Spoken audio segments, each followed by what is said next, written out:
ফ্যাসিস্টের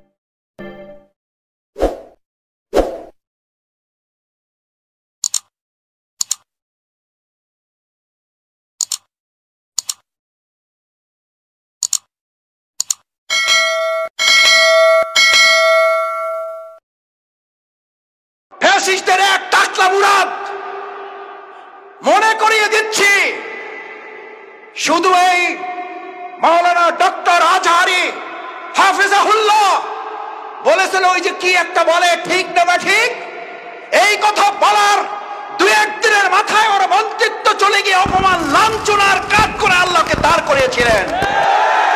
আজ যারা আজহারিকে আজহারি কিংবা ফাজাহারি বলেন, আপনাদেরকেও লাঞ্ছনা এবং অপমানের শেষ ঠিকানায় পৌঁছে দিতে ওই আল্লাহর সময় দরকার হবে না। কি বলেন? আমরা জানি না আপনারা এগুলো বুঝে না নাকি না বুঝে, নাকি শয়তানের পাল্লা